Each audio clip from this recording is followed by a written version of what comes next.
सो दोस्तों आज हम देखेंगे कि वैल्यूज़ होते क्या हैं और इनकी इम्पोर्टेंस क्या है, इनको ऑब्जर्व कैसे करें और उसके साथ ही मैं कुछ ऐसे टेक्निक्स बताऊंगा जिसका यूज़ करके आप इजीली वैल्यूज़ को ऑब्जर्व कर पाओगे और हर एक वैल्यूज़ को एक दूसरे के साथ कंपेयर कर पाओगे, जिसके वजह से आप जब भी किसी ड्राइंग में वैल्यूज़ को ऐड करोगे तो वो वैल्यूज़ सही जगह पे सही वैल्यूज़ आप बराबर ऐड कर सकोगे। हेलो दोस्तों, मेरा नाम शिवम और स्टार्ट करते हैं वीडियो को। सबसे पहले ये जानते हैं कि वैल्यूज़ होते क्या हैं। सो बेसिकली वैल्यूज़ का मीनिंग ऑलमोस्ट इसका मीनिंग तो सबको पता पता ही होगा कि वैल्यूज़ का मतलब होता है किसी भी ऑब्जेक्ट की लाइटनेस और डार्कनेस कितनी है और किस तरह से उसको ऑब्जर्व करने को हम उस वैल्यूज़ कहते हैं। और जब हम उस वैल्यूज़ को अप्लाई करते हैं अपने किसी भी ड्राइंग में, तो उस प्रोसेस को हम बोलते हैं शेडिंग, जिसके थ्रू हम उन वैल्यूज़ को अप्लाई करते हैं। सो बेसिकली ये जो वैल्यूज़ है, ये सेकेंडरली इम्पोर्टेंट चीज़ है। अगर प्राइमरीली इम्पोर्टेंट चीज़ हम देखने जाएँ, तो वो ऑब्वियसली होगी हमारी ड्राइंग। ड्राइंग स्किल्स का इम्पोर्टेंट होना बहुत ज़रूरी है। अग ड्राइंग ही वो चीज़ है जो कि हमारे पूरे स्ट्रक्चर का, पूरे ड्राइंग का, पूरे पेंटिंग का बेस होता है। जहाँ पे हम किसी भी ऑब्जेक्ट को, चाहे वो पोर्ट्रेट हो या फिर नेचर ऑब्जेक्ट, उसको हम ड्रॉ करते हैं। जहाँ पे हम उसके एक-एक एंगल्स को, लाइन्स को ऑब्ज़र्व करते हैं। उसके बाद हम हर एक आउटलाइन्स को समझ समझ के उस पर्टिकुलर सब्जेक्ट को ड्रॉ करते हैं और उसके बाद सेकंड चीज़ आती है वो जो कि है वैल्यूज़। सो इस वीडियो में हम स्पेसिफिकली बात करेंगे अबाउट द वैल्यूज़। और अगर बात ड्राइंग की करें तो मैं किसी और वीडियो में और डिटेल में बताऊँगा। सो जैसे कि वैल्यूज़ बहुत इम्पोर्टेंट है हमारा ड्राइंग में, जहाँ पे हम लाइट टू डार्क शेड्स है, टोन्स है, light to dark tonal values हम एक-एक चीज़ों को ऑब्ज़र्व करते हैं। अगर आप बिगिनर हो और आपको वैल्यूज़ को जज करना नहीं आता, उसको ऑब्ज़र्व करना नहीं आता, तो आगे मैं बताऊँगा कि इसके बेस्ट एक्सरसाइज़ कौन-सी है। लेकिन उससे पहले हम ये जान लेते हैं कि वैल्यूज़ में एग्ज़ैक्टली हम इसको ब्रेक डाउन कैसे कर सकते हैं। तो सबसे पहले वैल्यूज़ आता है। वैल्यूज़ में बेसिकली 2 चीज़ सबसे इम्पोर्टेंट है, जो कि ऑलमोस्ट सबको पता है। वैसे 3 चीज़ है जो कि मैं आज इस वीडियो में बताऊँगा।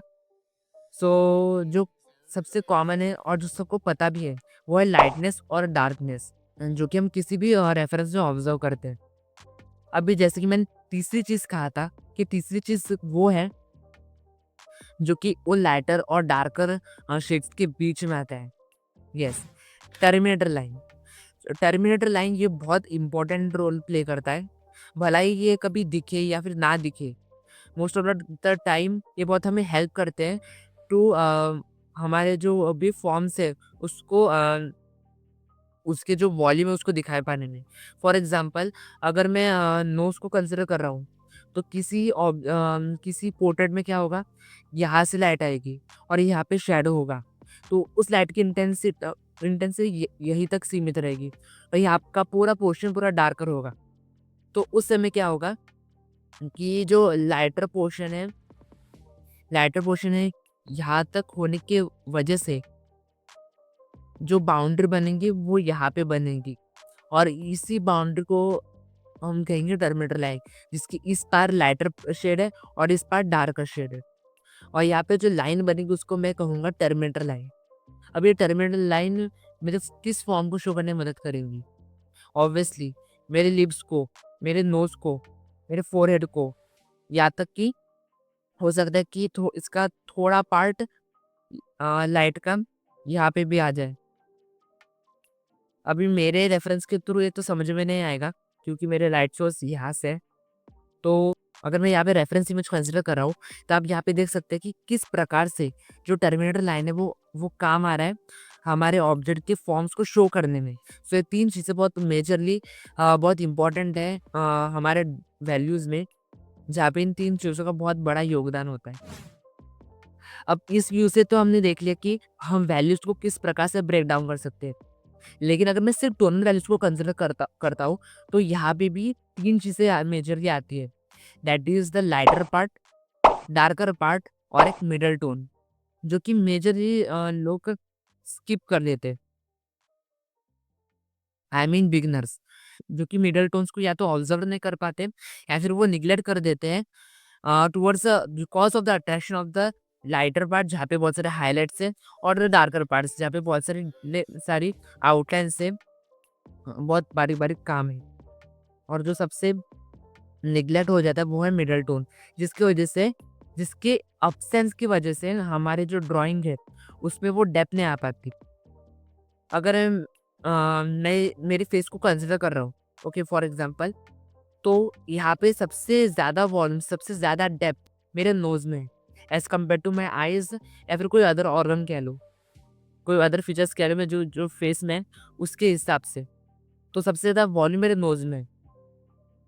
तो इसकी नोज़ के डेप्थ को दिखाने के लिए मैं यहाँ पे मिडल टोन्स का यूज़ करूँगा। जहाँ पे सबसे सबसे हाइलाइटेड पार्ट मेरे नोज़ के टिप पे होगी, सबसे डार्कर पार्ट मेरे नोज़ के लास्ट एज में, और और जो मिडल टोन है वो मेरे नोज़ के बीच का ही आएगा, जो कि तय करेगा उस डेप्थ को फ़ील कराने में मदद करेगा। सो इस तरह से हेल्प करें तीनों चीज़, lighter tonal values, middle tonal values और डार्कर टोनल वैल्यूज़। और अब बात करते हैं कंपैरिज़न की। कंपैरिज़न बहुत इंपॉर्टेंट चीज़ है हमारे वैल्यूज़ एडिंग में, जहाँ पे हम हर एक टोनल वैल्यूज़ को एक-दूसरे के साथ कंपेयर करते तोलते हैं कि ये इतना डार्क है तो ये इतना इससे इतना ही लाइट होगा, या फिर ये बहुत ज़्यादा डार्क है, दूसरे कंपैरिज़न में ये थोड़ा और डार्क होना चाहिए, या फिर ये थोड़ा लाइटर है और मुझे इससे और लाइटर चाहिए, तो इसके कंपैरिजन में जो और हाइलाइटेड पार्ट होगा मैं इससे और ज़्यादा ऐड करूँगा। तो ये सब चीज़ें आती है कंपैरिजन में, जो कि बहुत इंपॉर्टेंट है वैल्यूज़ ऐड करते समय। और सबसे लास्ट में, जैसे कि मैंने प्रॉमिस किया था, मैं आपको बताऊंगा कि एक ऐसी इंपॉर्टेंट ट्रिक, एक ऐसी इंपॉर्टेंट एक्सरसाइज जो मैं पर्सनली यूज़ करता हूँ, जिसकी वजह से मेरी जो वैल्यूज़ जजमेंट की जो एबिलिटी है, जो मेरी वैल्यूज़ अंडरस्टैंडिंग करने की एबिलिटी है, वो मैंने अपने अंदर कैसे डेवलप की, और कैसे मैं किसी भी ड्राइंग में वैल्यूज़ को ऐड करते समय उन चीज़ों के ऊपर ध्यान देता हूँ। और जिसकी वजह से मैं जो सबसे इम्पोर्टेंट कंपोनेंट जो कि है कंपैरिजन, उसको मैं कैसे उसमें इम्प्लीमेंट कर पाता हूँ। सो ये एक्सरसाइज इन सब चीज़ों के लिए बहुत ज़्यादा हेल्पफुल है। तो मैं यहाँ पे एक रेफरेंस कंसिडर कर रहा हूँ, जहाँ पे फॉर एग्जांपल आप कोई स्टिल लाइफ भी ले सकते हैं, जो कि आपको कंपैरेटिवली ईज़ी जाएगा स्टार्टिंग में समझने के लिए। सो यहाँ पे आपको जो सबसे लाइटर वैल्यू दिख रही है, सबसे लाइटेस्ट पार्ट, उसको आपको सबसे पहले ढूँढना है।